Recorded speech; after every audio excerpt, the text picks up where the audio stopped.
ਅਧਿਆਪਕ ਤੋਂ ਸਿਆਸਤਦਾਨ ਬਣੇ ਸੇਵਾ ਸਿੰਘ ਸੇਖਵਾ ਅੱਜ ਆਮ ਆਦਮੀ ਪਾਰਟੀ ਵਿੱਚ ਸ਼ਾਮਿਲ ਹੋ ਗਏ ਹਨ।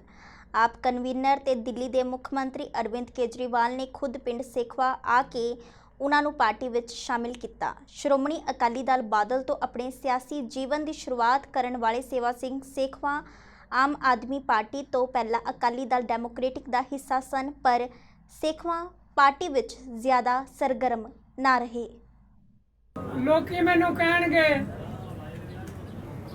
ਕਿ 3 ਪੀੜ੍ਹੀਆਂ ਮੇਰੇ ਫਾਦਰ ਸਾਹਿਬ ਸਵਰਗੀ ਜਥੇਦਾਰ ਉਜਾਗਰ ਸਿੰਘ ਜੀ ਸੇਖਵਾ ਜਿਹੜੇ ਫਾਊਂਡਰ ਨੇ ਅਕਾਲੀ ਦਲ ਦੇ ਪੰਜਾਬ ਦੇ, ਪ੍ਰੈਜ਼ੀਡੈਂਟ ਰਹੇ ਨੇ ਅਕਾਲੀ ਦਲ ਦੇ, ਐਮਐਲਏ ਰਹੇ ਨੇ ਇਸ ਹਲਕੇ ਤੋਂ 2 ਵਾਰੀ।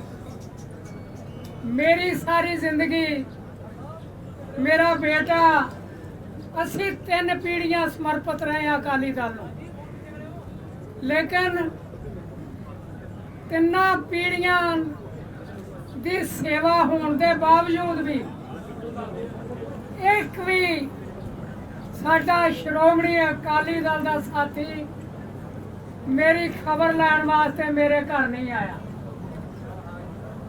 ਔਰ ਕਿਸੇ ਨੇ ਮੇਰਾ ਹਾਲ ਚਾਲ ਨਹੀਂ ਪੁੱਛਿਆ ਕਿ ਤੂੰ ਜਿਉਂਦਾ ਆ ਕਿ ਮਰ ਗਿਆ ਆ।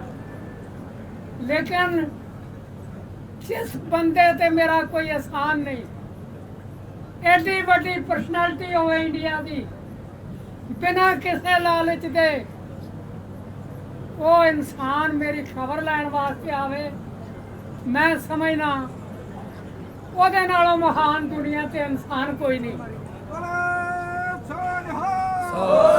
और मैं आज ऐलान करना अपनी आत्मा तो, अपने दिल तो, कि मेरे रहिंदे श्वास केजरीवाल साहब तुहाडे समर्पित, मैं तुहानू समर्पित हाँ। अज तो मैं तुहाडा जो हुक्म होएगा मैं जिन्ने जोगा ਉਹਦੇ ਵਾਸਤੇ ਯਤਨ ਕਰਾਂਗਾ। ਵਾਹਿਗੁਰੂ ਜੀ ਕਾ ਖਾਲਸਾ, ਵਾਹਿਗੁਰੂ ਜੀ ਕੀ ਫਤਿਹ। ਉਧਰ ਸੇਵਾ ਸਿੰਘ ਸੇਖਵਾ ਦੀ ਆਪ ਵਿੱਚ ਸ਼ਮੂਲੀਅਤ ਤੋਂ ਬਾਅਦ ਸੇਖਵਾ ਪਰਿਵਾਰ ਫੁੱਲਿਆ ਨਹੀਂ ਸਮਾ ਰਿਹਾ। ਸੇਵਾ ਸਿੰਘ ਸੇਖਵਾ ਦੇ ਪੁੱਤਰ ਜਗਰੂਪ ਸਿੰਘ ਸੇਖਵਾ ਨੇ ਝਾੜੂ ਵਾਲੀ ਪਾਰਟੀ ਦੇ ਸਿਫਤਾਂ ਦੇ ਪੁੱਲ ਬੰਨ੍ਹਦਿਆਂ ਕਿਹਾ ਕਿ ਇਹ ਸ਼ਮੂਲੀਅਤ ਐਵੇਂ ਹੀ ਨਹੀਂ ਹੋ ਗਈ, ਸਾਡੀ ਸੋਚ ਆਮ ਆਦਮੀ ਪਾਰਟੀ ਨਾਲ ਮੇਲ ਖਾਂਦੀ ਸੀ। ਇਹ ਪੰਜਾਬ ਦਾ ਹਿੱਤ ਆ, ਪੰਜਾਬ ਚੇਂਜ ਚਾਹੁੰਦਾ। ਰਵਾਇਤੀ ਪਾਰਟੀਆਂ ਨੇ ਪੰਜਾਬ ਨੂੰ ਬਹੁਤ ਪਿੱਛੇ ਲੈ ਕੇ ਗਏ ਆ। ਪੰਜਾਬ ਤੇ 3 ਲੱਖ ਕਰੋੜ ਦਾ ਕਰਜ਼ਾ ਚੜ ਚੁੱਕਿਆ ਤੇ ਪੰਜਾਬ ਬਹੁਤ ਪਿੱਛੇ ਚਲਾ ਗਿਆ। ਸਾਡੇ ਨੌਜਵਾਨ ਨਸ਼ਿਆਂ ਨੂੰ ਗੁਲਤਾਨ ਹੋ ਗਏ, ਰਹਿੰਦੇ ਬਾਹਰਲੇ ਦੇਸ਼ਾਂ 'ਚ ਜਾ ਰਹੇ ਆ।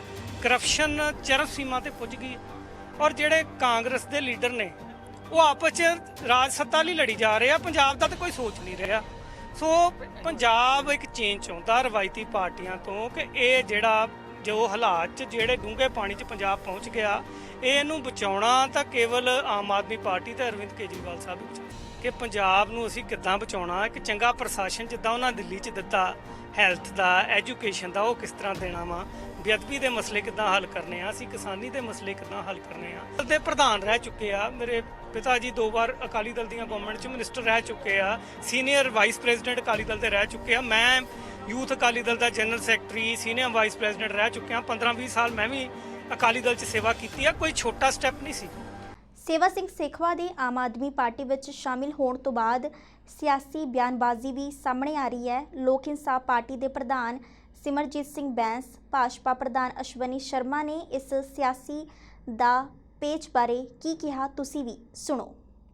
ਦੇਖੋ, ਕੇਜਰੀਵਾਲ ਸਾਹਿਬ ਨੋ ਡਾਊਟ ਦਿੱਲੀ ਵਾਸਤੇ ਬੜੇ ਇਮਾਨਦਾਰ ਆ, ਦਿੱਲੀ ਵਾਸਤੇ ਚੰਗੇ ਕੰਮ ਕਰਦਾ, ਪਰ ਪੰਜਾਬ ਵਾਸਤੇ ਇਮਾਨਦਾਰੀ ਹੈ ਨਹੀਂ ਉਹਨਾਂ ਦੇ ਦਿਲ ਮਨ ਦੇ ਅੰਦਰ। ਕਾਸ਼ ਕਿਤੇ ਕੇਜਰੀਵਾਲ ਸਾਹਿਬ ਉਹ ਪ੍ਰੋਮਿਸ ਜਿਹੜਾ 2017 ਦੇ ਵਿੱਚ ਮੀਡੀਆ ਦੀ ਹਾਜ਼ਰੀ 'ਚ ਲੁਧਿਆਣੇ ਦੀ ਧਰਤੀ ਦੇ ਉੱਤੇ ਕਰਕੇ ਗਏ ਵੀ ਅਸੀਂ ਪਾਣੀ ਦੀ ਕੀਮਤ ਪੰਜਾਬ ਨੂੰ ਭੇਜ ਦਿਆਂਗੇ, ਜੇ ਉਹ ਕੀਮਤ ਜਿਹੜੀ ਬੜੀ ਥੋੜੀ ਹੈ ਕਿਤੇ ਕਿਸ਼ਤਾਂ ਦੇ ਵਿੱਚ ਹੀ ਦਿੱਤੀ ਹੁੰਦੀ ਤੇ ਸਾਡੀ ਕਿਸਮਤ ਦੇ, ਪੰਜਾਬੀਆਂ ਦੀ ਕਿਸਮਤ ਦੇ ਦਰਵਾਜ਼ੇ ਖੁੱਲ ਜਾਂਦੇ। ਕਾਨੂੰਨਨ ਤੌਰ ਤੇ 16 ਲੱਖ ਕਰੋੜ ਰੁਪਏ ਤੋਂ ਵੱਧ ਰਾਜਸਥਾਨ ਤੋਂ ਲੈਣਾ, ਅਸੀਂ ਕਾਨੂੰਨਨ ਤੌਰ ਤੇ ਬੜੇ ਸਟਰੋਂਗ ਹੋ ਜਾਂਦੇ। ਅਸੀਂ ਰਾਜਸਥਾਨ ਨੂੰ ਕਹਿੰਦੇ ਵੀ ਆਹ ਦਿੱਲੀ ਨੇ ਸਾਨੂੰ ਪਾਣੀ ਦੀ ਕੀਮਤ ਭੇਜਣੀ ਸ਼ੁਰੂ ਕਰ ਦਿੱਤੀ, ਸਿੱਧਾ ਹੋ ਕੇ ਪਾਣੀ ਦੀ ਕੀਮਤ। ਪਰ ਅਫਸੋਸ ਆ ਕੇਜਰੀਵਾਲ ਸਾਹਿਬ ਨੇ ਉਹ ਪੰਜਾਬ ਜਿਹੜੇ ਪੰਜਾਬੀਆਂ ਨੇ 4 MP ਜਿਤਾ ਕੇ ਇਹਨਾਂ ਦੀ ਪਾਰਟੀ ਦਾ ਮੁੱਢ ਬੰਨਿਆ ਉਹਨੂੰ ਕੀਮਤ ਨਹੀਂ ਦਿੱਤੀ। ਹਿਮਾਚਲ ਪ੍ਰਦੇਸ਼ ਨੂੰ 21 ਕਰੋੜ ਰੁਪਈਆ ਜਿਹੜਾ ਯਮੁਨਾ ਦੇ ਜ਼ਰੀਏ ਹਿਮਾਚਲ ਪ੍ਰਦੇਸ਼ ਦੇ ਹਿੱਸੇ ਦਾ ਪਾਣੀ ਦਿੱਲੀ ਵਰਤ ਰਹੀ ਆ, ਉਹ 21 ਕਰੋੜ ਹਿਮਾਚਲ ਨੂੰ ਦੇਣਾ ਸ਼ੁਰੂ ਕਰ ਦਿੱਤਾ। ਉਹ ਪੰਜਾਬੀਆਂ ਨੇ ਭਾਈ ਕੇਜਰੀਵਾਲ ਸਾਹਿਬ ਤੁਹਾਡਾ ਕੀ ਮਾੜਾ ਕੀਤਾ। ऐसा जिस तक सवाल है ना आम आदमी पार्टी का, वो शुरूफे छड्डन की उन्होंने आदत है। रही गल कौन इधर जा रहा कौन इधर जा रहा, चुनावी मौसम है, ये अंदर एक वातावरण बनता ही है, ये ते कोई विशेष टिप्पणी नहीं है। लेकिन आम आदमी पार्टी पंजाब के लोगों नाल छल करना चाह रही है। छल ये करना चाह रही है कि वो कभी बिजली का कह देंदी है कि असीं मुफ्त दे देंगे। मैं पंजाबियों को यह दसना चाहना कि दिल्ली के अंदर पानी तो लोगों को दे नहीं पाए, त्राहीमा मचा ही पानी के लिए। और ये पंजाब के अंदर आके पंजाबियों को कहते हैं कि असीं तुहानूं मुफ्त बिजली दे देंगे, उसका रेवन्यू कित्थों आएगा, किदां सरकार उन्होंने मुहैया कराएगी। ये उदा ही झूठ बोल रहे हैं, झूठे वादे करके लोगों को एक बारी फिर भ्रम च पाना चाहते हैं जितना 4.5 साल पहला कांग्रेस ने पाया सी। कांग्रेस और केजरीवाल जी दे उत्थे 84 दे दंगा पीड़तां दी एक कॉलोनी है। दिल्ली से गुरुद्वारा मैनेजमेंट कमेटी चोणां दे बीते दिन नतीजे ऐलाने गए। चोण नतीजों नूं लैके अज परमजीत सिंह सरना ने एक प्रैस कॉन्फ्रेंस की। इस दौरान श्रोमणी अकाली दल दिल्ली के प्रधान परमजीत सिंह सरना ने कहा कि जेकर उन्हां दी पार्टी का कोई चुनिया होया मैंबर किसी होर पार्टी का समर्थन करता है तो वह खुदकुशी कर लैणगे। इस इलेक्शन में 60% वोटें बादलों के खिलाफ पड़ी है। 60%। मैं स्वागत नहीं करता हूं किसी भी बादल दल के, पर मैं ये कहता हूं भाई उनके ये जो सोच है, जो शख्स हारा हुआ हो उसको प्रधान बनने का कोई हक नहीं, पर बादल दल हर हारे हुए व्यक्ति को आगे करता है। अगले इलेक्शन में 4 साल ने ਤੁਹਾਨੂੰ ਲੱਗਦਾ ਨਹੀਂ ਹੁਣ ਤੇ ਜੋੜ ਤੋੜ ਦੀ ਰਾਜਨੀਤੀ ਹੋਏਗੀ, ਮੈਂਬਰ ਤੋੜਨ ਤੇ ਮੈਂਬਰ ਖਰੀਦਣ ਦੀ ਇਹ ਗੇਮ ਚੱਲਦੀ ਰਹੇਗੀ। ਸਾਡੇ ਕੋਲ ਤਾਂ ਮੈਂਬਰ ਖਰੀਦਣ ਦੀ ਤਾਕਤ ਹੈ ਕੋਈ ਨਹੀਂ। ਅਸੀਂ ਸਾਡਾ ਤੇ ਭੂੰ ਭੜਾਸ ਹੋ ਗਿਆ ਇੱਥੇ election. We have no power to buy anybody, ਨਾ ਹੀ ਅਸੀਂ ਕਿਸੇ ਨੂੰ ਖਰੀਦਣਾ ਚਾਹੁੰਦੇ ਹਾਂ। ਸਾਡੀਆਂ ਪਾਲਿਸੀਜ਼ ਕਰਕੇ ਕੋਈ ਸਾਥ ਦੇਣਾ ਚਾਹੁੰਦਾ ਵੀ ਵਿਲ ਵੈਲਕਮ ਦਾ। अगर एक पर्सन ਤੁਹਾਡਾ ਕੋਈ ਮੈਂਬਰ ਟੁੱਟ ਕੇ ਅਗਰ ਬਾਦਲ ਪਾਰਟੀ ਨੂੰ ਜੁਆਇਨ ਕਰਨਾ ਤਾਂ ਤੁਸੀਂ ਕੀ ਐਕਸ਼ਨ ਕਰੋਗੇ? मैं सुसाइड कर लाँगा। अब कई इलाकों में वोटों की प्रतिशत 25% रहा, 25 से लेकर 27 तक 9 हल्के हैं। वहाँ उन्होंने पैसे के जरिए वोटें निकाली, वोटें डलवाई। हमारे आदमी इतने पायेदार नहीं थे, वो जब अपने आदमी को निकालने के कोई रखड़ी बांधने गया वो हो गया। एक बात यह है। दूसरी बात यह है कि जो सरकार ने गैप रखा था, जो काली हाशिए के ऊपर मोहर लगी थी, उसको रिजेक्ट किया है। ये सरासर गलत है। जब पहले ऐसी बात होती थी तो जो आरटी वाले होते थे वो कहते थे अगर नाम के आगे मोहर लगी है तो वो ठीक है, वो वोट उसकी है, जो इस बार नहीं हुआ। इसका हमने प्रोटेस्ट किया है। जो हमारे 4 आदमी 30 से लेकर 40 वोटों तक 45 वोटों तक आ रहे हैं, उन्होंने प्रोटेस्ट किया। हम मुकदमे करेंगे। एक 3 वोटों से आ रहा है, वो हम प्रोटेस्ट करेंगे और अदालत में जाएंगे। और एक आदमी की तो दोबारा गिनती मौजूदा जो गुरुद्वारा डायरेक्टर बोर्ड है उसको भी करानी पड़ेगी, क्योंकि ला है कि अगर 1% ਸ੍ਰੀ ਅਕਾਲ ਤਖਤ ਸਾਹਿਬ ਵਿਖੇ ਹੋਏ ਵਿਸ਼ੇਸ਼ ਸੇਵਾ ਸੰਭਾਲ ਸਮਾਗਮ ਦੌਰਾਨ ਸੱਚਖੰਡ ਸ੍ਰੀ ਹਰਮੰਦਰ ਸਾਹਿਬ ਦੇ 3 ਨਵਨਿਯੁਕਤ ਗ੍ਰੰਥੀ ਸਿੰਘ ਸਾਹਿਬਾਨ ਨੂੰ ਪੰਥਕ ਮਰਿਆਦਾ ਅਨੁਸਾਰ ਸੇਵਾ ਸੌਂਪੀ ਗਈ। ਗਿਆਨੀ ਬਲਜੀਤ ਸਿੰਘ ਦਾ ਨਾਂ ਸੱਚਖੰਡ ਸ੍ਰੀ ਹਰਮੰਦਰ ਸਾਹਿਬ ਦੇ ਗ੍ਰੰਥੀ ਸਿੰਘ ਵਜੋਂ ਐਲਾਨਿਆ ਗਿਆ, ਜਿਨ੍ਹਾਂ ਨੂੰ ਹਾਜ਼ਰ ਪੰਥਕ ਸ਼ਖਸੀਅਤਾਂ ਅਤੇ ਸੰਗਤਾਂ ਨੇ ਜੈਕਾਰਿਆਂ ਦੀ ਗੂੰਜ ਵਿੱਚ ਪ੍ਰਵਾਨਗੀ ਦਿੱਤੀ। ਸਿੰਘ ਸਾਹਿਬ ਗ੍ਰੰਥੀ ਸੱਚਖੰਡ ਸ੍ਰੀ ਹਰਮੰਦਰ ਸਾਹਿਬ ਜੀ ਵਜੋਂ ਨਿਯੁਕਤੀ ਹੋਏ ਗਰੀਬ ਨਿਵਾਜ ਪਾਤਸ਼ਾਹ ਤਿੰਨੇ ਗੁਰਮੁਖ ਪਿਆਰੇ ਆਪ ਜੀ ਦੀ ਹਾਜ਼ੂਰੀ ਵਿੱਚ ਹਾਜ਼ਰ ਹੋਏ ਹਨ।